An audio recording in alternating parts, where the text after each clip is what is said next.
Welcome to let's educate में आप सभी का मैं स्वागत करता हूं। आज हम आपके लिए लेके आए हैं असिस्टेंट अकाउंटेंट की जो आंसर की है वो आ चुकी हैं। आप अपनी आंसर की यूपीपीसीएल की साइट पे जाके डाउनलोड कर सकते हैं और उसका जो है क्वेश्चंस आए थे जो एग्ज़ाम में वो मैं आपको यहाँ पे कराऊंगा ताकि आपका जो अकाउंट क्लर्क का एग्ज़ाम है लेखा लिपिक का वो आप उसके लिए अच्छे से प्रिपेयर कर सको। किस तरह के क्वेश्चन आते हैं आप ये सब देख सको। तो यहाँ पे पहला क्वेश्चन था, देखिए, ₹500 paid for rent is debited to landlord account for the above error what is the rectification entry. अगर आपने हमारी रिवीजन वीडियो देखी थी तो ऐसे क्वेश्चंस हमने बहुत किए थे। तो वही टेक्निक थी जिस टेक्निक को मैंने यूज़ किया, जो मैं आपको सिखाता हूँ। हमें सबसे पहले देखना है इसमें कि एरर क्या है। ठीक है, पहला एरर है कि 5000 paid for rent is debited to landlord account, means debited to landlord account for the above error what is the rectification entry. Rent के लिए पे किया और किस में डेबिट कर दिया, लैंडलॉर्ड के पर्सनल अकाउंट में डेबिट कर दिया। तो यहाँ पे क्या हो गया, लैंडलॉर्ड का जो अकाउंट है वो डेबिट हो गया क्या, ज़्यादा।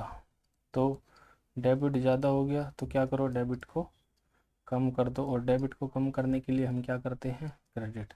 तो लैंडलॉर्ड का अकाउंट हमें क्रेडिट करना है। तो ठीक है, अब इतना देखने से ही आपके यहाँ पे देखिए लैंडलॉर्ड का क्रेडिट क्रेडिट क्रेडिट ये ऑप्शन आपका यहाँ पे कट चुका है। ठीक है, अब डेबिट क्या होना था, देखिए रेंट अकाउंट डेबिट होता है जब एंट्री होती है, वो होती है रेंट अकाउंट डेबिट या आउटस्टैंडिंग रेंट कह सकते हैं, या रेंट टू बैंक या कैश, ये एंट्री होती है। तो रेंट डेबिट होता है, रेंट को हमने डेबिट यहाँ पे नहीं किया तो हम रेंट को यहाँ पे डेबिट करेंगे। तो रेंट क्या करना था, डेबिट कम किया मतलब डेबिट को बढ़ा दो। डेबिट को बढ़ाने के लिए क्या करते हैं, डेबिट। तो rent account debit to landlord account.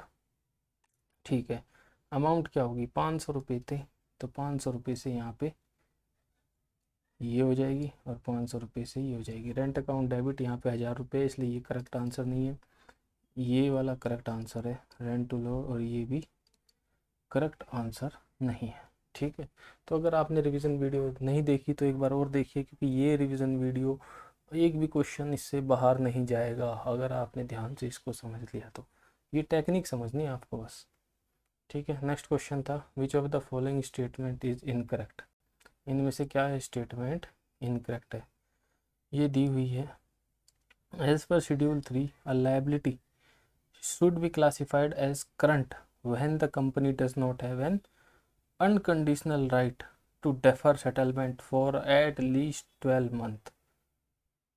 ठीक है, at least for 12 month after the reporting. इसमें देखिए यहाँ पे जो क्वेश्चन में देखने वाली बात है वो है सबसे पहले इनकरेक्ट। हमें ये देखना है इनमें से इनकरेक्ट कौन सा है। ठीक है, तो अब यानी कि इसका मतलब है हमें करेक्ट वालों को छोड़ना है। तो यहाँ पे ये देखिए कह रहा है liability should be classified as current when the company does not have any unconditional right to defer the, ये करेक्ट है, क्योंकि जब तक हम 12 महीने के अंदर जो लायबिलिटी होती है वो करंट होती है, और ये वो ही कह रहा है। ठीक है, as per schedule 3 a liability should be classified as current when it is expected to be settled in the company normal operating cycle. As per liability should be classified as current when it is due to settled within 18 month after the reporting period. As per schedule 3 liability should be classified as current when it is held primarily for the purpose of being traded। ठीक है, तो यहाँ पे आपको क्या correct option लग रहा है, जरा देख के बताएं एक बार। ठीक है, क्योंकि मैं तो तुरंत बता दूंगा, अब मैं चाहता हूँ कि आप सीखें इसको। ठीक है, तो देखिए जो इसका करेक्ट ऑप्शन है वो है सी। ये भी गलत है, ये भी गलत है, ये भी गलत है। मतलब गलत इन द सेंस मतलब यहाँ पे इनकरेक्ट है, तो यहाँ पे ये भी करेक्ट है, ये भी करेक्ट है, ये भी करेक्ट है, ये गलत है। ठीक है, ये गलत क्यों है? कहता है जब liability should be classified as current when it is due to be settle with in 18 months after the reporting. 18 नहीं, यहाँ पे 12 होना चाहिए, इसलिए ये गलत है। तो इस बार जो क्वेश्चन आया था ना, उसमें सब सिर्फ वर्ड्स का खेल था। मतलब ज़्यादातर क्वेश्चन ऐसे थे जिनमें अगर आपने वर्ड सही से पहचाना तो आप इसको क्लियर कर लोगे। तो यहाँ पे जो करेक्ट ऑप्शन है वो है आपका ये। ठीक है, dash is a variation of the reducing balance method. Reducing balance method का वेरिएशन क्या है? तो देखिए, depletion method, production unit, machine hour, sum of digit method, ये इसका वेरिएशन है। जो सम ऑफ डिजिट मेथड है ये इसका वेरिएशन है। अगर आपने डेप्रिसिएशन पढ़ा है तो उसमें ये आप आराम से देख सकते हो। Next question, any person who does not have any PAN and who enter into any transaction specified in this rule. 139 है, 139 कहता है जो पेन नहीं होता। ठीक है,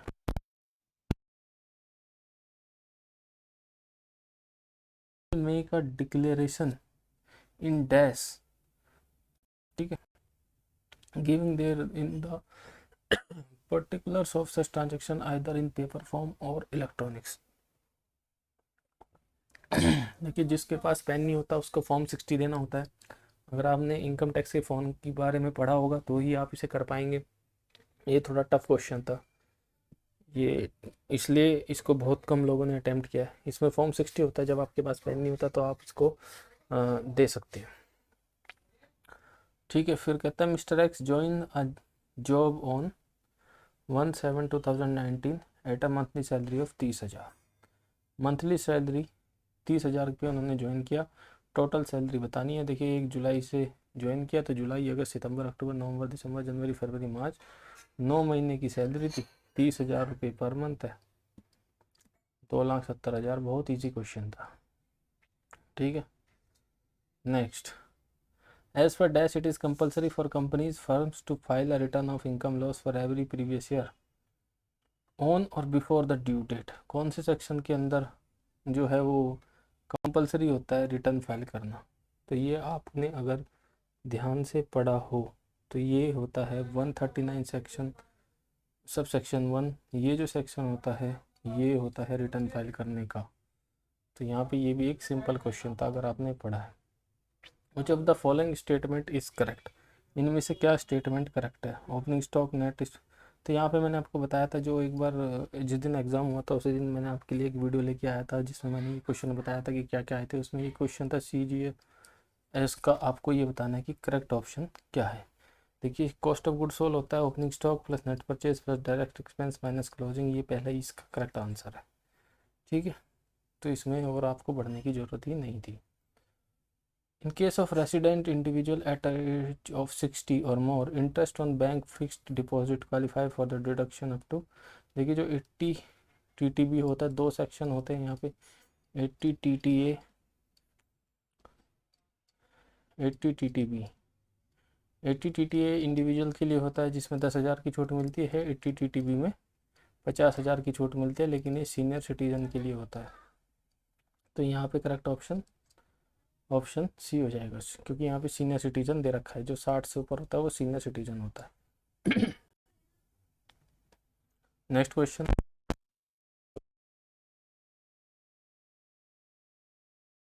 institute is maintained and owned by the employer. Maintained and owned by the employer. Cost of such education is similar institution और near the locality minus amount recovered from the employee would not regard it as perquisite if the value of benefit as per child does not exceed 1,000। 1,000 से अगर कम होता है तो वो perquisite नहीं माना जाता। ठीक है, ये क्वेश्चन भी हो गया। तो अगर आपने इनकम टैक्स पढ़ा होगा तो ये इजीली हो जाता। Question number 10, which of the following statement is incorrect. Only those revenue expense और losses which relates to current year are debited to P&L। Incorrect बताना है आपको। ये यहाँ पे वर्ड ध्यान रखना है आपको। ऐसे क्वेश्चन आएंगे जिसमें इनकरेक्ट लिखा होगा या नोट लिखा होगा। तो इसमें इस क्वेश्चन में जो लिख बोल रहा है कि ओनली दो revenue expense are which relate to current year are debited to P and loss account. ये बिल्कुल करेक्ट स्टेटमेंट है, क्योंकि करंट ईयर के ही हम लिखते हैं प्रॉफिट एंड लॉस अकाउंट में। उसके बाद the profit and loss account start with gross profit on the credit side और gross loss on the debit side. ये भी सही है, यहाँ पे ग्रॉस प्रॉफिट आता है डेबिट साइड में, ग्रॉस लॉस आता है, तो ये ऑप्शन भी सही होगा। Carriage outward is recorded on the credit side, ठीक है, ये यहाँ पे गलत हो गया, कैरेज आउटवर्ड क्रेडिट साइड में नहीं आता।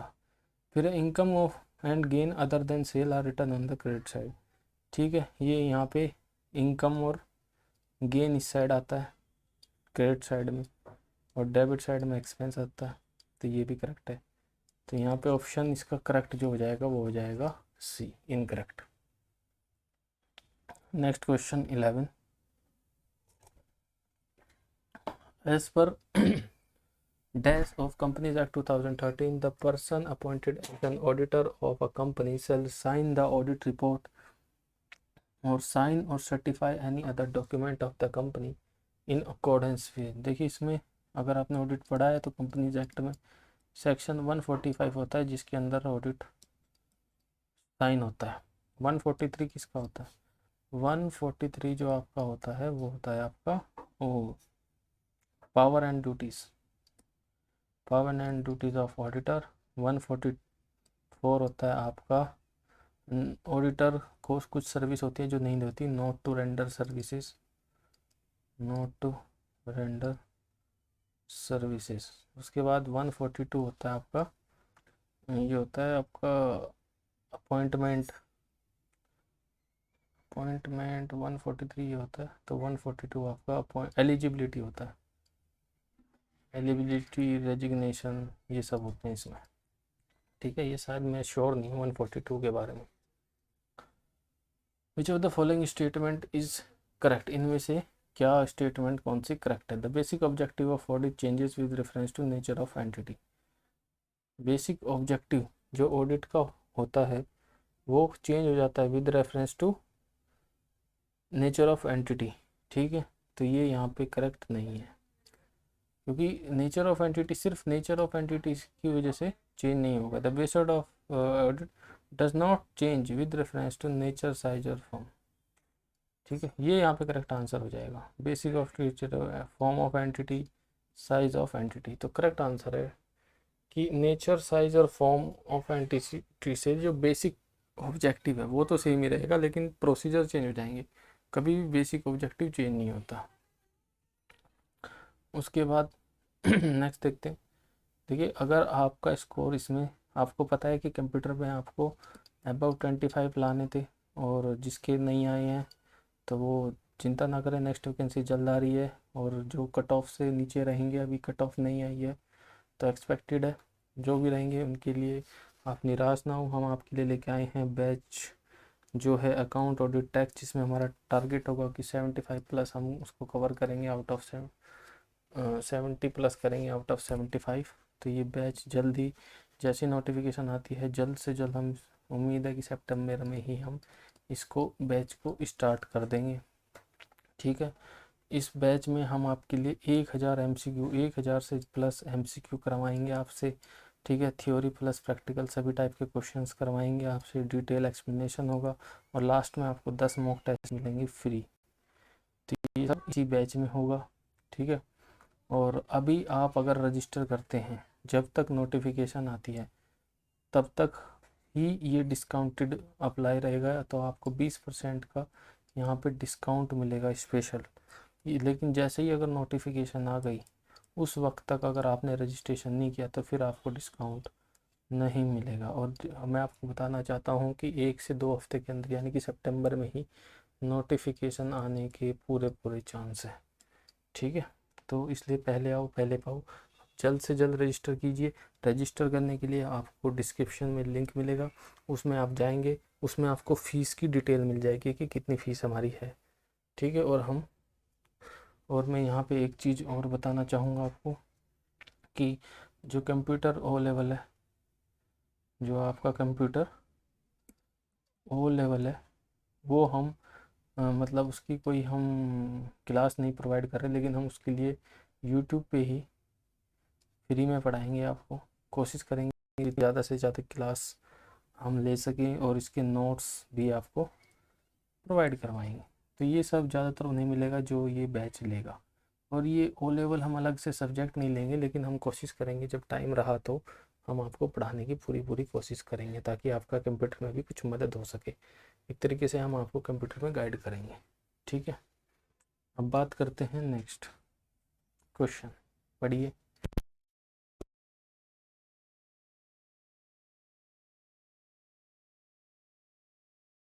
For the assessment year 2020 section 192 provide for deduction of tax at the rate.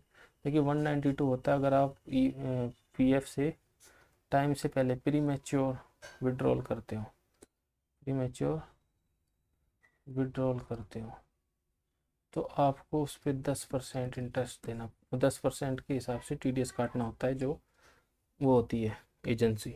ठीक है, तो यहाँ पे करेक्ट आंसर, ये भी सिंपल क्वेश्चन आया था टीडीएस से। फिर आता है which of the following statement is incorrect. When bank reconciliation statement is started with favourable balance debit as per cash book, wrong credit in cash book is subtracted. ठीक है, when bank statement is started with favourable balance debit as per cash book, wrong debit in the passbook is subtracted. When bank reconciliation started with favoring balance debit as cash book, local rent levied by bank is subtracted और bank levied charge is subtracted. तो इसको एक बार बताइए आप कौन सा question answer आपको इसमें इनकरेक्ट लग रहा है। करेक्ट नहीं बताना आपको, इनकरेक्ट लग रहा है। देखिए मेरे हिसाब से ये पहला इसका करेक्ट आंसर है, मतलब ये इनकरेक्ट है। क्यों? क्योंकि बैंक स्टेटमेंट में जब फेवरेबल बैलेंस डेबिट बैलेंस होता है एज पर कैश बुक, तो अब रॉन्ग क्रेडिट कर दिया हमने, रॉन्ग क्रेडिट कर दिया कैश बुक में। रॉन्ग क्रेडिट का मतलब हमने, कैश बुक का क्रेडिट होता है मतलब आपने पैसे निकाल लिए। अगर आपने पैसे निकाल लिए और वो गलत कर दिए तो हम वापस उसको ऐड करेंगे, सब्ट्रैक्ट नहीं करेंगे, वापस पैसे ऐड करेंगे। तो ये इसलिए यहाँ पे सही आंसर होगा, गलत दिया हुआ है। 15 विच of the following is recorded at position statement. आपको पता है पोजीशन स्टेटमेंट होती है आपकी बैलेंस शीट। ये बड़ा सिंपल क्वेश्चन है। ठीक है, next under section 80 QQB deduction up to a maximum of rupees इतना। सेक्शन जो QQB होता है वो होता है आपका रॉयल्टी का, आपका रॉयल्टी का सेक्शन होता है जिसमें आपको 3 लाख की छूट मिलती है। तो ये भी एक सिंपल क्वेश्चन था। अगर आपने हमारी टैक्स की वीडियो देख के गए हैं तो उसमें भी ये 5 से 10 मिनट की वो वीडियो है, उसमें भी ये क्वेश्चन हमने दिया हुआ है। Accounting standard as well as company act 2030 required depreciation to be charge on. देखिए डेप्रिसिएशन किस पे चार्ज होता है? डेप्रिसिएशन चार्ज होता है कंपोनेंट बेसिस पर। ठीक है, next as per dash depreciation is the systematic allocation of depreciable amount of asset over its useful life. किस शेड्यूल में डेप्रिसिएशन देता है? देखिए आपका जो शेड्यूल सेकंड होता है वो होता है, एक मिनट ये क्या कह रहा है, as per dash depreciation is systematic of the depreciation. हाँ सही है, शेड्यूल 2 ही होता है डेप्रिसिएशन का। आपको पता है कंपनी एक्ट में शेड्यूल 2 आपका डेप्रिसिएशन का होता है। Which of the following statement incorrect. देखिए बार बार क्वेश्चन इन्होंने ज़्यादातर यही है कि इनमें से कौन सी इनकरेक्ट है। ज़्यादातर क्वेश्चन ऐसे ही आए हैं। Under self balancing ledger system only 2 account ledger are prepared, debtor ledger, nominal ledger. ठीक है, और ये यहाँ पे अगर आप ध्यान से आपने पढ़ा हो, आपने अगर ध्यान से इसको पढ़ा है तो ये ही इनकरेक्ट हो गया, क्योंकि इसमें पहले आता है डेटर लेजर और दूसरा नॉमिनल लेजर नहीं आता, यहाँ पे आएगा क्रेडिटर लेजर। ठीक है, ये 2 अकाउंट बनते हैं। तो ये बड़ा सिंपल क्वेश्चन था, पहले ही यहाँ पे इनकरेक्ट हो गया। विच of the following is not a technique of verification. इनमें से कौन सी टेक्निक ऑफ वेरिफिकेशन नहीं है? देखिए ऑडिट की कई टेक्निक होती है जिसमें से कंफर्मेशन, ऑब्जर्वेशन, इंस्पेक्शंस, ये सारी टेक्निक होती हैं वेरिफिकेशन की, लेकिन बियॉन्ड बस्टिंग ये टेक्निक नहीं होती। तो यहाँ पे नोट है, इसलिए correct answer option beyond budgeting हो जाएगा, जो ये इनकरेक्ट हो है। ठीक है, उसके बाद the term dash mean any amount return of, कोई भी अमाउंट जो रिटर्न ऑफ होती है और रिटेन किया जाता है by way of providing depreciation renewal और diminution in value of retain by way of providing of any known liability. देखिए अगर नॉन लायबिलिटी होती है तो वो होता है प्रोविज़न, ठीक है, नॉन लायबिलिटी होगी तो प्रोविज़न और अननोन होती है तो कंटीजेंट लायबिलिटी हो जाती है। Next question, with respect to the method of charging goods to branch which of the following statement incorrect. यहाँ पे भी जो पूछा गया है वो है इनकरेक्ट पूछा गया है, तो ज़्यादातर क्वेश्चन में आपको इनकरेक्ट ही मिलेगा। Good charging goods to branch, ठीक है, गुड में भी इनवॉइस एट ब्रांच, ठीक है, हम गुड्स को इनवॉइस पे कर सकते हैं, ये यहाँ पे करेक्ट है। उसके बाद गुड में भी invoice at branch at cost, ठीक है, ब्रांच पे हम कॉस्ट पे ही बेच सकते हैं और सेलिंग प्राइस पे भी बेच सकते हैं, इसमें कोई नहीं है। Selling price method is adopted where good would be sold at fix price by the branch, तो यहाँ पे ये ऑप्शन भी करेक्ट है क्योंकि सेलिंग प्राइस हम अडॉप्टेड करते हैं जब हमें फिक्स्ड प्राइस हमें भेजना होता है। उसके बाद लास्ट बचता है good can never be invoice to branch, ये गलत हो गया क्योंकि मैंने, अगर आपने रिवीजन वीडियो देखी हो जो हमारी ब्रांच अकाउंट थी उसमें मैंने बताया था कि ब्रांच अकाउंटिंग में आपकी जो है एक होती है होलसेल मेथड, आपका होलसेल मेथड होता है जिसपे होलसेल रेट पे आपको भेजा जाता है, तो यहाँ पे ये होलसेल प्राइस दिया है तो ये करेक्ट ऑप्शन था, लेकिन ये इनकरेक्ट है, ठीक है, तो ये करेक्ट आंसर यहाँ पे हो जाएगा। On receipt of a bill which of the following entry is made by payee, जैसे बिल रिसीव करता है तो पेई क्या entry,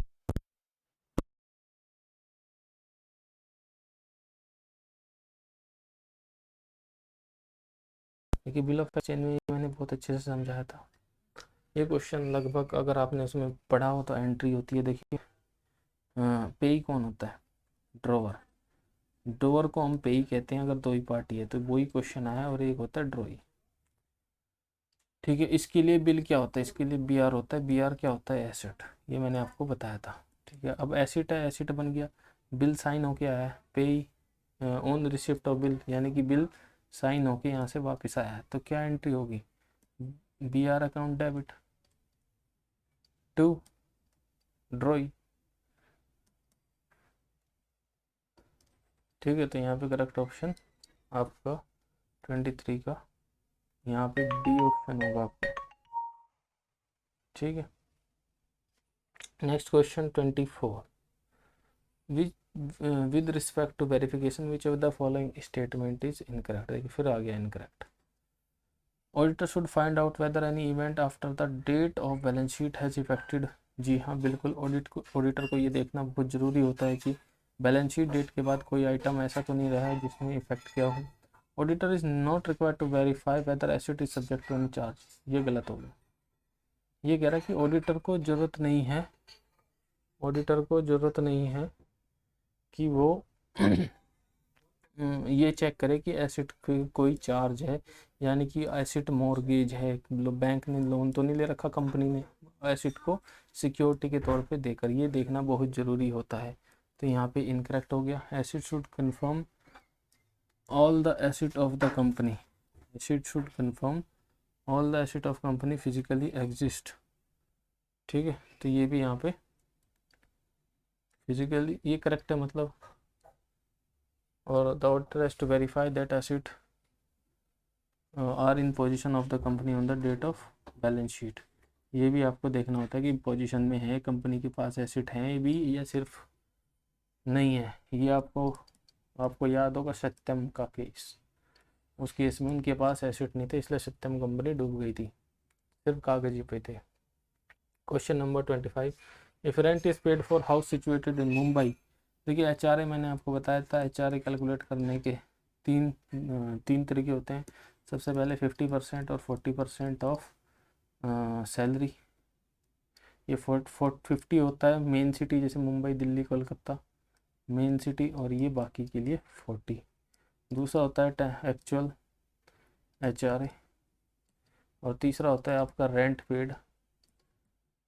paid minus 10% of salary, तो ये मैंने आपको समझाया था। इसमें से क्वेश्चन आ गया, सिंपल सा क्वेश्चन है, मुंबई दिया हुआ है तो 50% यहाँ पे लिया जाएगा। मुंबई नहीं दिया होता, लोकल सा शहर होता तो 40 ले लेते। बहुत ही सिंपल क्वेश्चन आया था। For assessment year 2020 dash provide deduction to any individual SSC in respect of interest on. देखिए जो इंटरेस्ट ऑन लोन होता है for higher education, education loan आपने पढ़ा होगा, एजुकेशन लोन जो है वो 80E में होता है। तो यहाँ पे करेक्ट ऑप्शन ए है। 27 income is taxable under head salary only if there exist a. Income तभी टैक्सेबल होती है सैलरी में जब आपके बीच एम्प्लॉय और एम्प्लॉय का संबंध हो, मतलब आपका एम्प्लॉय और एक एम्प्लॉयर हो। स्टूडेंट प्रिंसिपल पे तो हो नहीं सकता, सैलर बायर पे भी नहीं होगा, गवर्नमेंट और मेंबर ऑफ पार्लियामेंट में भी नहीं होता। आपका एम्प्लॉयर और नौकर और मालिक का संबंध होना चाहिए, तभी तो आप उसे सैलरी दोगे। 28 mister A N employ has been provided by his employer a motor car. देखिए 1.83 लीटर की मोटर कार थी। इसमें पूछा था आपका वैल्यू ऑफ टैक्सेबल परक्विजिट क्या है। यहाँ पे करेक्ट आंसर होगा 1800 पर मंथ। ये आपको इनकम टैक्स की जब सैलरी चैप्टर हम पढ़ाते हैं तो उसमें ये सारी चीज़ें हम इंक्लूड करते हैं। तो ये भी उसमें सिंपल सा दिया हुआ था, परक्विजिट में ये आता है परक्विजिट में। Which of the following statement is correct? Salary paid is shown on the debit side of P&L account, but outstanding salary when given in additionally for is shown on the liability। यहाँ पे आपको याद रखना, हमें correct बताना है, यहाँ पे इनकरेक्ट नहीं है। ठीक है, तो कहता है salary paid on debit side of P&L but outstanding salary. ठीक है, आउटस्टैंडिंग जो होती है वो आपको पता ही है कि आपको डेबिट साइड में ही दिखाई जाती है। ठीक है, तो यहाँ पे हमें करेक्ट बताना है। तो आपको पता है ये आपका P&L है, इसमें डेबिट में एक्सपेंस होते हैं, सैलरी एक्सपेंस होती है तो डेबिट साइड में आती है, तो इतना तो ये करेक्ट है। But outstanding salary when given in additional is shown in liability. और जब भी आउटस्टैंडिंग एक्सपेंस होता है वो हमारा लायबिलिटी होता है, और जो प्रीपेड एक्सपेंस होता है वो हमारा क्या होता है, एसेट होता है। तो ये यहाँ पे ऑप्शन 1 करेक्ट हो गया, तो आपको बाकी देखने की ज़रूरत भी नहीं है। An employee is covered under Payment of Gratuity Act salary for the purpose of calculating 15 days salary for 15 दिन की जो सैलरी हम कैलकुलेट करते हैं, वो जो ग्रेचुटी में दो मेथड होते हैं। ठीक है, एक तो होता है 15 days salary into last on salary होती है आपकी, लास्ट ऑन सैलरी। तो यहाँ पे करेक्ट ऑप्शन होगा last on salary. Next, with respect to feature of BRS, which of the following statement is correct? A regular reconciliation discourages the accountant of bank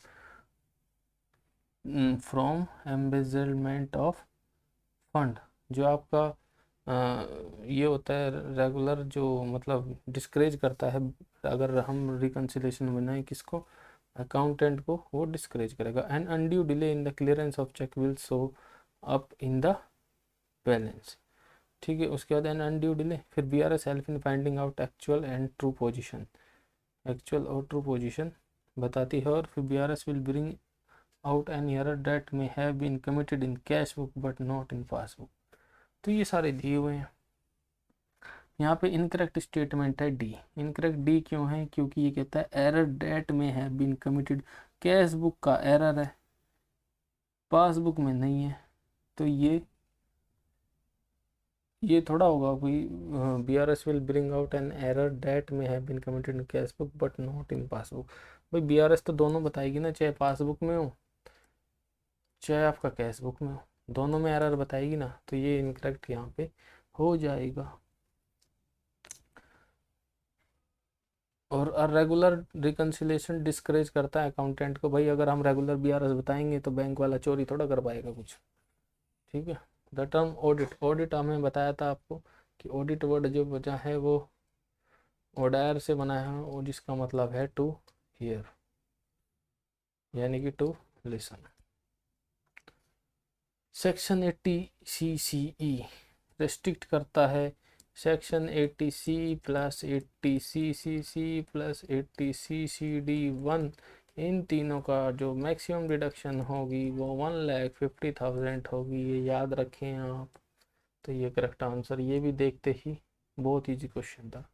which of the following statement is incorrect and with respect to basic principle, यहाँ पे भी incorrect पूछा है, और यहाँ पे जो पूछा है वो ऑडिट का एसए 200 पूछा है, जो basic objective of governing the audit होता है। ठीक है, proper working paper should be maintain by the auditor to evidence the audit work, incorrect पूछा है ना। Auditor should be straightforward, honest, sincere, free from any influence. Auditor should not obtain knowledge about client business, determining nature, time and extent. फिर है auditor should not disclose client information to, तो यहाँ पे जो correct है वो सी है। क्यों है भाई, देखिए ऑडिटर को किसी क्लाइंट की इंफॉर्मेशन डिस्क्लोज नहीं करनी चाहिए, तो ये करेक्ट है। शुड नो, स्ट्रेट फॉरवर्ड होना चाहिए, फ्री फ्रॉम एनी इन्फ्लुएंस, किसी के दबाव में काम नहीं करना चाहिए, ये कह रहा है। वर्किंग पेपर भी मेंटेन करने चाहिए, सबूत एक तरीके से ये एविडेंस का काम करते हैं। ठीक है, तो बचा क्या, यही बचा। Auditor should not obtain knowledge, अरे जब तक क्लाइंट की हम बिजनेस की नॉलेज ही निकालेंगे, पता करेंगे, तो हम क्या ऑडिट कर लेंगे। ठीक, purpose of computer is recorded as an office expense, oh purpose नहीं, purchase of computer, purchase of computer office expense, purchase of computer, ये क्वेश्चन मैंने आपको कराया था। परचेज ऑफ कंप्यूटर यानी कि purchase of fix asset, purchase of fix asset कर लिया। अब रिकॉर्ड किस में कर लिया, एक्सपेंस, तो ये आपने क्या किया, अकाउंटिंग प्रिंसिपल को वायलेट कर दिया। तो ये कौन सा एरर हो गया, एरर ऑफ प्रिंसिपल। ये बड़ा सिंपल क्वेश्चन है। तो according to the provision of section 194 B, every person responsible for paying to any person whether resident non. अच्छा, ये लॉटरी वाला क्वेश्चन है। ये लॉटरी में आपसे टैक्स रेट पूछा है और अमाउंट पूछा है। देखिए आपको बता दिया था 194 में जो लॉटरी में परसेंटेज लगती है वो 3, और जो अमाउंट होती है 10,000 से ऊपर पे आपको टीडीएस काटना है। तो यहाँ पे पहला ही ऑप्शन करेक्ट था। Which of the following is incorrect, फिर से इनकरेक्ट आ गया। These days customer can easily access their bank statement online at any time and as facilitated by net banking. आजकल नेट बैंकिंग से बड़ी जल्दी आप बैंक स्टेटमेंट आप ले सकते हो, ये यहाँ पे करेक्ट है। This day many bank ATM has been automatic machine where one get a print passbook updated without any. ठीक है, आजकल आपने देखा होगा एटीएम में ऐसी मशीन लगी हुई है जहाँ से आप पासबुक अपडेट कर सकते हैं। It is a customer duty to check the entries and immediately inform the bank of any error, ये भी सही है। अगर पासबुक में कोई एंट्री होती है तो वो बैंक को आपको इन्फॉर्म करनी है। तो bank passbook represent copy of laser of bank in the book of customer, ये यहाँ पे गलत हो गया। ठीक है, तो ये यहाँ पे राइट ऑप्शन हो जाएगा, क्योंकि बैंक पासबुक रिप्रेजेंट करती है copy of laser of bank in the bank book, note की, ना कि कस्टमर की उसमें। Which of the following statement is incorrect? When bank BRS is started with favorable debit balance as per cash book, check directly deposit in bank by customer will be added। ठीक है, मतलब जब हम bank favourable balance as per cash book चलते हैं और cheque directly deposit in bank by customer तो add करेंगे, क्योंकि बैंक का बैलेंस बढ़ गया और कैश बुक का बैलेंस अभी तक कम है, इसलिए उसको ऐड करेंगे। When bank reconciliation statement is started with favorable balance as per cash book, check deposited but not clear will be edited। देखिए चेक डिपॉजिट कर दिया हमने बट क्लियर नहीं हुआ, यानी कि ये पेमेंट का चेक है, डिपॉजिट का मतलब पेमेंट, तो हमने चेक डिपॉजिट किया यानी कि बट क्लियर नहीं हुआ, लेकिन हमने अपनी बैंक बुक में ये क्या कर दिया है, हमने when bank started with favorable balance as well check deposited, अच्छा check deposited but not clear will be added, ये यहाँ पे गलत हो जाएगा। ऑप्शन ये यहाँ पे 38 जो है वो इनकरेक्ट है, क्योंकि हम इसको ऐड नहीं करते।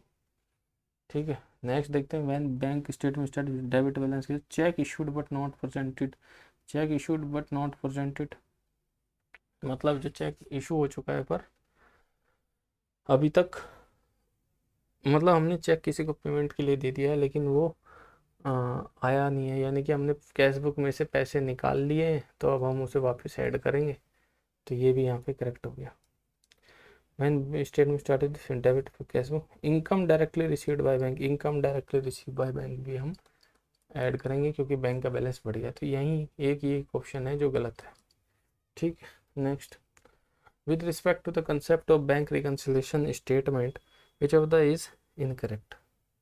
ये भी एक और क्वेश्चन आ गया incorrect. PRS is a process of reconciling cash column of cash book and bank column of cash book. ठीक है, तो यहाँ पे हमें क्या देखना है, करेक्ट देखना है ना, विच of the following statement correct. अच्छा, तो ये कहता है cash column of bank book, नहीं ये कैश नहीं है, यहाँ पे bank column of cash book होता है। Bank column of cash book and bank column of, ये दो बार कैश बुक आ गया। विच of the following cash column of, तो ये तो दोनों दोनों बार कैश बुक दिया है। तो ये bank column of cash book ही होता है, ये दूसरा कटेगा यहाँ से। ठीक है, bank column of cash book and bank column of, ये यहाँ पे आ जाएगा आपका पासबुक, ये होता तो करेक्ट होता। ठीक है, तो ये रॉन्ग है। Debit balance in cash book is same as overdraft in passbook, debit balance same है, ये गलत हो गया। क्यों गलत हो गया भाई, डेबिट बैलेंस कैश बुक होता है तो उस डेबिट अगर कैश बुक में है तो उसका उल्टा पासबुक में होता है क्रेडिट। ठीक है, और डेबिट बैलेंस क्या होता है, वो होता है फेवरेबल बैलेंस, फेवरेबल बैलेंस होता है। ठीक है, और ओवरड्राफ्ट कब होता है, ओवरड्राफ्ट होता है अगर कैश बुक में क्रेडिट हो, अगर कैश बुक में क्रेडिट ओवरड्राफ्ट होता है तो उसका उल्टा डेबिट होगा पासबुक में। तो ये गलत हो गया, यहाँ पे डेबिट बैलेंस होता ही नहीं है ओवरड्राफ्ट का। There are three type of difference between cash book and passbook, namely timely transaction और यहाँ पे एरर। ये बिल्कुल सही है, तीन तरह के डिफरेंस होते हैं, टाइम के बेस पे, पासबुक के बेस, टाइम, नेम, ट्रांजेक्शन और एरर, तीन तरह के यहाँ पे डिफरेंस होते हैं। Overcasting of the debit side of cash book is example of difference that is due to timing, ये भी करेक्ट है, टाइमिंग की डिफरेंस की वजह से हमारी जो कैश बुक है वो बढ़ जाती है। हमने चेक चेक चेक काट के दे दिया किसी को और उसने अभी तक बैंक में जमा ही नहीं कराया, तो वो हमारी कैश बुक का बैलेंस बढ़ा रहेगा। नो, कैश बुक का बैलेंस हम उसी दिन जिस दिन चेक निकाल लेंगे वो कम कर लेंगे, लेकिन बैंक का बैलेंस बढ़ा रहेगा। ठीक है, for the assessment year 2021 dash provide deduction in respect of interest payable on loan for electric vehicle. ये देखिए एक लेटेस्ट क्वेश्चन आया है, बहुत ज़बरदस्त, 80 EEB से क्वेश्चन आ गया है। कुछ लोग कह रहे थे पुराना आएगा, लेकिन ये यहाँ पे पूरा नया सेक्शन उठ के आया। With respect to accounting for foreign branches which of the following statement is correct. देखिए अगर ये क्वेश्चन था, थोड़ा टफ क्वेश्चन था, यहाँ पे बहुत कम लोगों ने किया होगा, लेकिन अगर आपको अकाउंटिंग स्टैंडर्ड का जरा सा भी नॉलेज है तो आपको पता होगा AS 11 जो है वो फॉरेन का होता है, तो ये यहाँ पे करेक्ट ऑप्शन हो जाता। बस AS 11 देखना था आपको, बाकी पढ़ने की ज़रूरत नहीं थी। ठीक है, AS 12 जो है गवर्नमेंट ग्रांट होता है, 16 बोरिंग कॉस्ट होती है और 13 आपका इन्वेस्टमेंट का होता है। 42 gift to an employee by employer where the value of gift is below dash shall be treated as a tax free perquisite। कितने का गिफ्ट होता है जो एम्प्लॉयर अगर एम्प्लॉय को दे और वो टैक्स फ्री होता है। देखिए 5,000 की लिमिट यहाँ पे दी हुई है। यहाँ पे मैं आपको एक इन्फॉर्मेशन देना चाहता हूँ, जो 400 की वैकेंसी आई है उसमें ज़्यादातर जो लोग होंगे इस बार क्या होंगे कि 240 पोस्ट सुनने में आ रही है, तो फिर जो फॉर्म है वो भी बहुत ज़्यादा भरे जाएंगे। क्यों ज़्यादा भरे जाएंगे, क्योंकि जो CA के स्टूडेंट हैं वो भी इस फॉर्म को भरते हैं और बाकी लोग भी भरते हैं, जिससे बेचारा आम जो स्टूडेंट है वो पीछे रह जाता है। ठीक है, तो अगर आपको इन स्टूडेंट से मुकाबला करना है तो आपको प्रॉपर गाइड की ज़रूरत है, प्रॉपर बुक्स की ज़रूरत है, प्रॉपर नोट्स की ज़रूरत है, और हम आपके ऐसी नोट्स प्रोवाइड करेंगे, आपको ऐसी कोचिंग देंगे ताकि आप इन स्टूडेंट्स को टक्कर दे सको। आपका स्कोर जो है वो 70+ हमारा टारगेट है, और मैं आपसे ये कह सकता हूँ कि जो हम पढ़ाएंगे और जो आपको नोट्स देंगे उसमें आप आराम से 70+ कर लोगे। ठीक है, तो अगर आपको अच्छे से तैयारी करनी है, क्योंकि जो CA स्टूडेंट है वो एक्सपर्ट है, टैक्स का ऑडिट का वो एक्सपर्ट है, और आपको मेहनत करने की ज़रूरत है, क्योंकि इस वैकेंसी में टाइम आपको सिर्फ 1 से 2 महीने का ही मिलेगा। यानी कि अगर सितंबर में आएगी तो दिसंबर स्टार्टिंग में या फिर मिड में इसका एग्ज़ाम हो जाएगा। तो आपको ये बहुत ही ध्यान रखने वाली चीज़ है। तो आप जल्द से जल्द हमारे उस पर रजिस्टर कीजिए और बैच ज्वाइन कीजिए, ठीक है। क्योंकि बेस्ट अगर आपको पढ़ना है सारे नोट्स A to Z, तो हम इसके लिए सबसे बेस्ट हैं। 43 with respect to bill of exchange which of the following is incorrect, इनमें से क्या इनकरेक्ट है। तो ये क्वेश्चन भी हमने सिंपल सा है, अगर आपने वो रिवीजन वीडियो देखी होगी तो बहुत आसानी से आपने ये क्वेश्चन भी यहाँ पे कर लिया होगा, ठीक है। ड्रॉअर एंड पे कैन नेवर बी सेम, देखिए यहीं पे ये करेक्ट हो गया। मैंने आपको बताया था, ये साफ साफ मैंने लिखा था, जो ड्रॉअर होता है वो अगर थर्ड पार्टी नहीं है तो पे ही होता है, और ये ड्रॉ ही होता है। तो ये सेम हो सकते हैं जब थर्ड पार्टी नहीं है।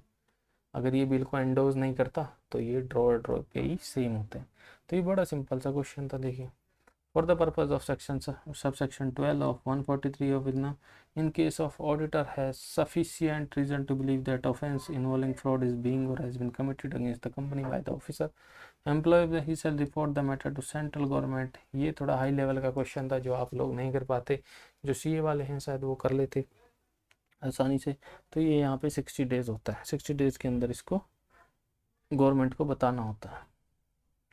During 2019-20 subscription received in cash is 84,000, ठीक है। देखिए जो मेन कंपटीशन होता है ना वो 10 क्वेश्चंस में होता है। मतलब ऐसे देखिए 75 क्वेश्चन होते हैं, 75 में से 40 से 50 सब कर लेते हैं, ठीक है। 40 से 50 आपके ठीक रहेंगे। मतलब इसमें से आपके मैं एक सही तरीके से समझाता हूँ,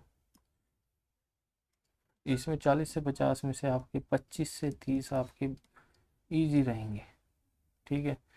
फिर आपके 20 जो अगले 20 होंगे वो आपके 20 से 30 आपके मीडियम रहेंगे, और आपके फिर ये 15 से जो 20 क्वेश्चन बचते हैं ये आपके टफ रहेंगे, और कंपटीशन इन्हीं में होता है। ये सब कर लेते हैं 25 से 20, ये भी सब कर लेते हैं, लेकिन ये जो क्वेश्चन है इनको सिर्फ एक्सपर्ट ही कर पाएंगे या जिन्होंने अच्छे से कोचिंग ली हो, ठीक है। ये चीज़ आप यहाँ पे कृपया करके ध्यान में रखिए, ठीक है। नेक्स्ट क्वेश्चन आपको देखते हैं। ये क्वेश्चन आया था सब्सक्रिप्शन से। ये कहता है कि विच सब्सक्रिप्शन रिसीव्ड कितना है, इस 84,000 इंक्लूड 3200 एंड 1200। सब्सक्रिप्शन रिसीव्ड कितना है 84,000, और यहाँ पे 3200 क्या है आपका 18-19 का है, और 2020 और 21 का यहाँ पे 6,000 का है। और क्या कहते हैं, कैलकुलेट द अमाउंट, नहीं 1200 भी है, 20-21 का है, 6,000 नहीं है, 20-21 का यहाँ पे क्या है 1200। और अब कहता है 6,000 भी है, 6,000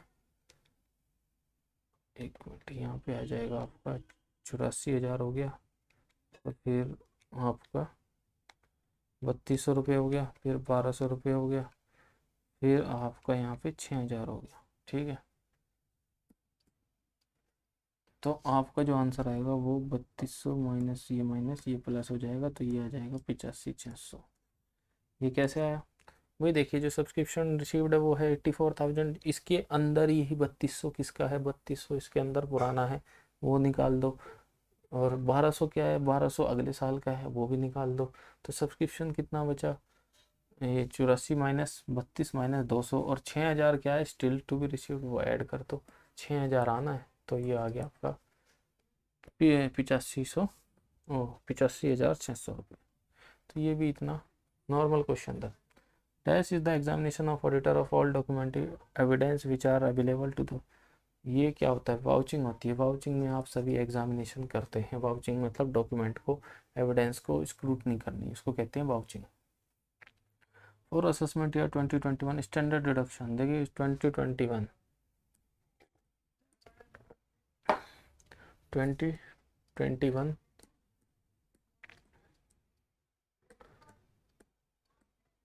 इसकी जो डिडक्शन थी वो थी 40,000, ये थी 50,000 और इस बार भी है 50,000,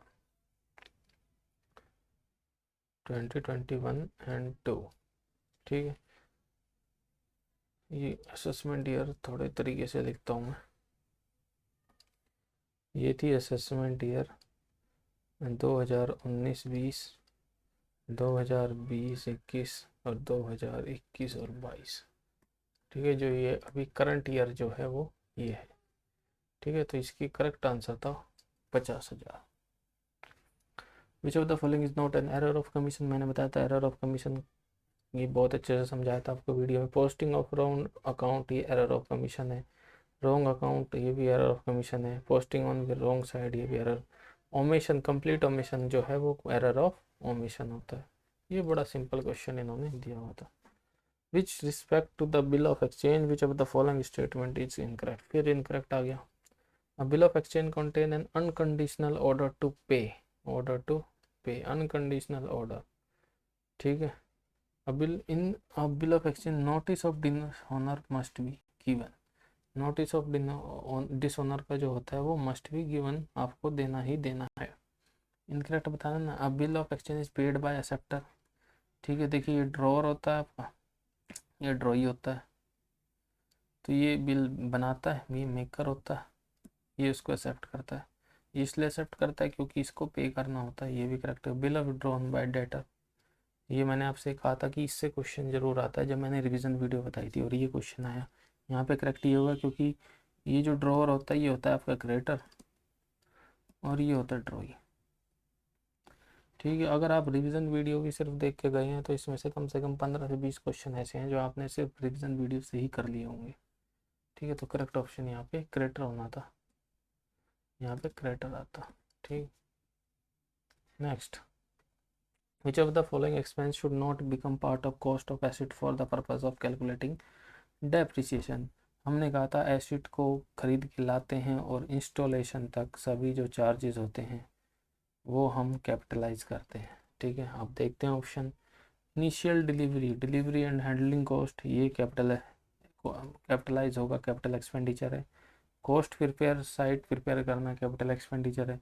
स्टाफ की ट्रेनिंग करना ये रेवेन्यू एक्सपेंडिचर है। इंस्टॉलेशन एंड असेंबली कॉस्ट ये भी कैपिटल है। तो यहाँ पे जो नोट है, यहाँ पे देखिए लिखा है note become part of cost, तो यहाँ पे करेक्ट है। Next, which of the following is incorrect, फिर से incorrect. An auditor will evaluate the auditing record predominantly based on persuasive evidence, persuasive evidence के तौर पे एक ऑडिटर जो है वो रिकॉर्ड को इवेलुएट करेगा, तो ये यहाँ पे करेक्ट है। Auditor accounts record are not verified as to their truth and, ये हो ही नहीं सकता जब तक अकाउंट्स और रिकॉर्ड आप वेरीफाई नहीं करोगे तब तक पता कैसे चलेगा आपको कि भाई इनकरेक्ट है नहीं है। तो यहाँ पे साफ साफ पता लग रहा है कि ये इनकरेक्ट है, ये यहाँ पे गलत हो गया। फिर से incorrect, receipt and payment of capital as well as revenue nature are recorded in the receipt and payment account. Receipt and payment में कैपिटल और रेवेन्यू दोनों तरह के रिसिप्ट आते हैं, तो ये करेक्ट है यहाँ पे। Expenditure balance at the end of period is transfer to receipt and payment account, ये यहाँ पे ऑप्शन गलत हो गया और ये इसका आंसर हो जाएगा क्योंकि ये जाता है बैलेंस शीट में ना कि रिसिप्ट एंड पेमेंट में। ठीक है, नेक्स्ट चलते हैं question number 53। The prime objective of auditor is to report to the owner whether the balance sheet give a true and fair view of the company. तो ये प्राइम ऑब्जेक्टिव होता है कि भाई बैलेंस शीट जो है वो ट्रू और फेयर व्यू दे रही है कि नहीं, ये करेक्ट है। Primary objective are to called incidental objective, ये गलत हो गया। प्राइमरी ऑब्जेक्टिव को इंसिडेंशियल ऑब्जेक्टिव नहीं कहा जाता, इंसिडेंशियल मतलब सेकेंडरी ऑब्जेक्टिव होते हैं। ठीक है, तो ये यहाँ पे यही आपका आंसर हो जाएगा। Next 54, dash is commonly followed method of miss appropriation of cash by concealing cash shortage converging them through recoveries from customer. ये कह रहा है कि एक मेथड होता है जिसमें आप जो कैश की शॉर्टेज होती है या जो चोरी कर लिया आपने, कैश चोरी कर लिया और उसको शॉर्टेज होगी तो क्या करते हैं, उसको जो नया कस्टमर होता है ना उससे थोड़ा एक्स्ट्रा चार्ज कर लेते हैं, उससे उसकी रिकवरी होती है। ये क्या होता है, देखिए अगर आपको अकाउंटिंग की नॉलेज है तो इसका आंसर डी होगा। अगर आपको टीमिंग एंड लेडिंग का नहीं पता तो आपको इसको एलिमिनेशन टेक्निक से करना था। देखिए फीफो लिफो होता है, पहले आप first in first out, last in last out, ये स्टॉक का होता है तो ये हो नहीं सकता। बुक कीपिंग अकाउंटिंग भी नहीं हो सकता, अकाउंटिंग एंड इन्वेस्टिगेशन ये भी नहीं हो सकता, तो ये एक ही ऑप्शन बचता है यहाँ पे 54 का सी। Which of the following statement is incorrect? Opening inventory is written on debit side of the trading account। देखिए आप ट्रेडिंग अकाउंट बनाइए, डेबिट में ओपनिंग एंट्री यहाँ आती है, क्लोजिंग यहाँ आती है, यहाँ सेल्स आती है। कहता है turnover is written on the credit side, ये भी सही है, टर्नओवर मतलब सेल्स, ये क्रेडिट साइड में ही आती है, ये भी करेक्ट हो गया, ये भी करेक्ट हो गया। फिर direct expense are written on the debit side, expense debit side में आते हैं, ये भी इसने कही है। Freight inward are written on the credit side, देखिए फ्राइट इनवर्ड यहाँ पे नहीं आती, फ्राइट इनवर्ड आती है यहाँ पे, फ्राइट इनवर्ड डेबिट साइड में आती है ना कि क्रेडिट साइड आती है, तो ये यहाँ पे आपका करेक्ट ऑप्शन हो जाएगा। Question 56, for the assessment year 2020 the maximum permissible deduction under section 80C। 80C में जो डिडक्शन होती है वो 1.5 लाख है। बड़ा इजी क्वेश्चन था यहाँ पे। Next question, question number 57, payment of tuition fee to any university college school otherwise under section dash is eligible to qualify. 80C में जो ट्यूशन फी होती है वो अलाउड होती है, लेकिन वो सिर्फ 2 बच्चों की होती है। तो मैक्सिमम 1 चाइल्ड 2 चाइल्ड, मैक्सिमम 2 बच्चों की अलाउड होती है। हाँ, यहाँ तक कि LTC भी जो होती है, LTC वो भी 2 बच्चों की ही अलाउड होती है। Next, which of the following statement is correct? If asset of an integral foreign operation is carried at cost and depreciation of tangible fixed asset, it transferred at average exchange rate। तो यहाँ पे जो क्या बताना है आपको, correct बताना है, ठीक है। फिर है if asset of internal foreign operation is carried at cost and depreciation of tangible fixed asset is translated at exchange rate at the date of purchase of asset। ये यहाँ पे करेक्ट ऑप्शन हो गया। क्यों? क्योंकि जो एज पर AS 11 है वो कहता है कि भाई जो आप फॉरेन में एसेट अगर आप कुछ भी खरीदते हो तो उसकी जो डेट ऑफ परचेज है उसी डेट पे आपको, डेट ऑफ परचेज है उसी डेट पे आपको रिकॉर्ड करना होता है एसेट को। तो ये एक तरीके से टफ क्वेश्चन था, वो होती है कैपिटल गेन से रिलेटेड कंसेप्ट है, कैपिटल गेन जो इनकम टैक्स का है, तो ये आउट ऑफ सिलेबस मान सकते हो इस क्वेश्चन को। Favourable balance as per cash book दिया हो गया है आपका 10,000 is starting point of bank. Okay, किसका दिया है? Favourable balance as per cash book, cash book का बैलेंस यहाँ पे दिया हुआ है, ठीक है।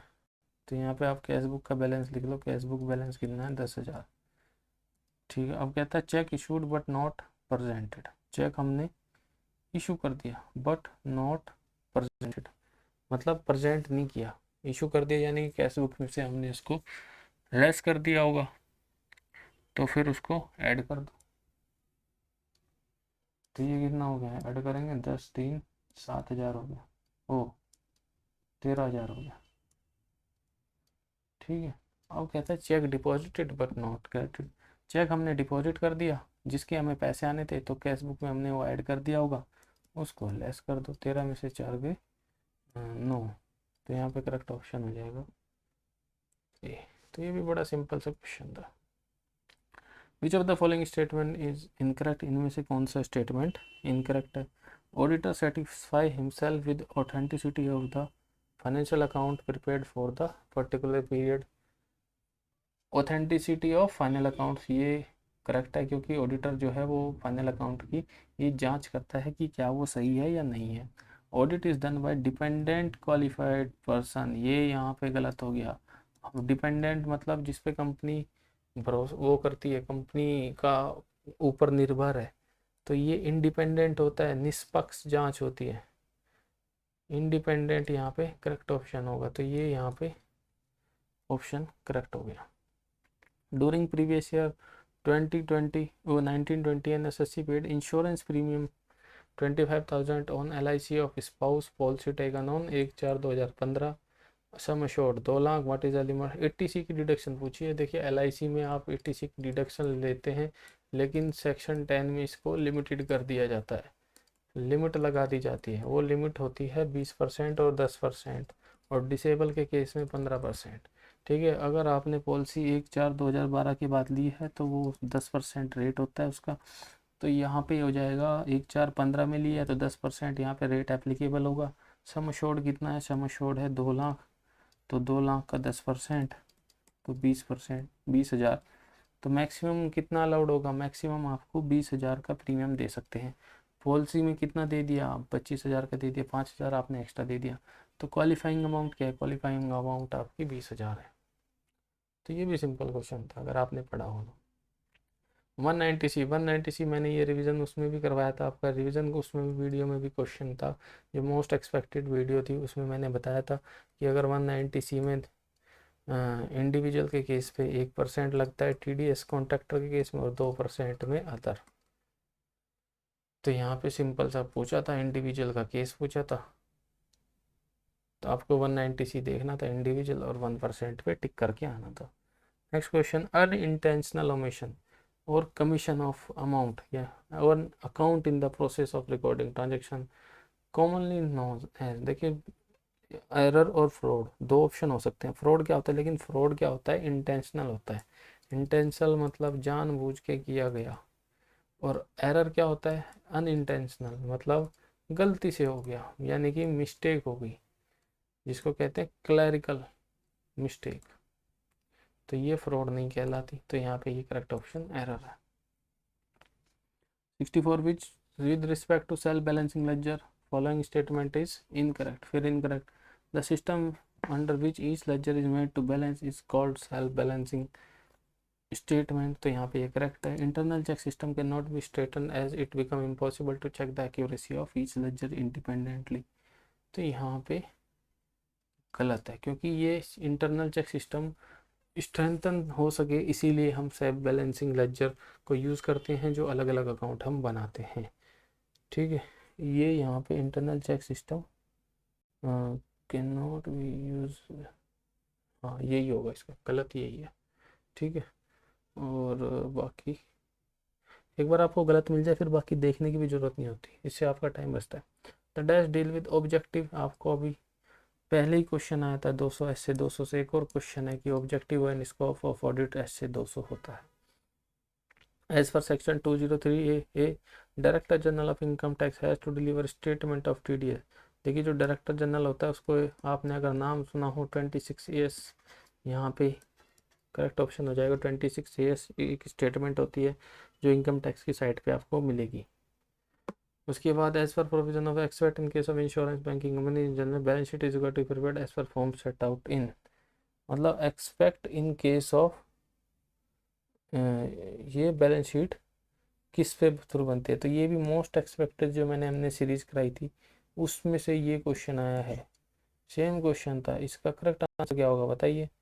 पार्ट 1 शेड्यूल 3 बैलेंस शीट होती है, और पार्ट 2 आपका P&L अकाउंट होता है। तो यहाँ पे करेक्ट ऑप्शन भी हो जाएगा। 68 which of the statement is correct, administrative expenses are apportioned among various department on the basis of purchase value of each department। Purchase value पे हम वो करते हैं जी, ये गलत है। टाइमली के बेसिस पे, on the basis of timely spend, time spend, जितने हार वो काम करते हैं, जैसे 8 घंटे की शिफ्ट होती है ना, तो उसके बेस पे हम एडमिनिस्ट्रेटिव एक्सपेंस डिवाइड करते हैं। तो यहाँ पे करेक्ट ऑप्शन भी होगा।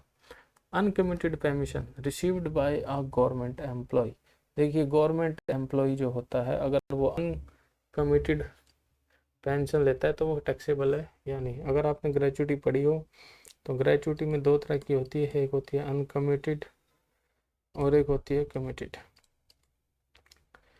अनकमिटेड अगर गवर्नमेंट एम्प्लॉय है या नॉन गवर्नमेंट है, दोनों केस में फुल्ली टैक्सेबल होती है। ठीक है, तो यहाँ पे करेक्ट ऑप्शन हो जाएगा आपका फुल्ली टैक्सेबल। गवर्नमेंट हो नॉन गवर्नमेंट हो fully taxable. Receipt and payment account is summary of, receipt and payment account किस चीज़ की समरी है। Cash book with date column, cash book without date column, profit and loss account and trading account. तो देखिए जो cash book without date column, receipt and payment क्या होता है भाई, कैश बुक ये होता है, इसमें कैपिटल एंड रेवेन्यू दोनों आते हैं, कैपिटल एंड रेवेन्यू एक्सपेंस दोनों आएंगे, ठीक है। और ये एक तरह की कैश बुक होती है, बस इसमें क्या होता है, बस डेट नहीं होती। Dash is a piece of substantial evidence in the form of written record of expenditure, disbursement and complete transaction। ये क्वेश्चन अभी थोड़ी देर पहले आपने पढ़ा था, वाउचर का फिर से आ गया। ये अगर आपने पहले वाला देखा हो तो दोनों क्वेश्चन आपके हो जाते एक दूसरे से।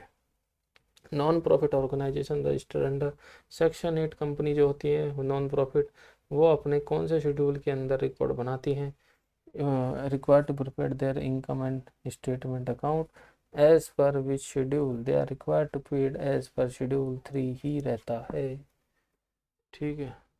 A sales of 40,000 made to Gotham was correctly entered in sales day book but wrongly posted to debit of Ram as 40 journal entry. ये वही हमने अमित और सुमित वाला केस किया था, वो ही यहाँ पे पूछा गया है, तो हम वही टेक्निक लगा के इसको करेंगे, ठीक है। पहला एरर क्या हो गया,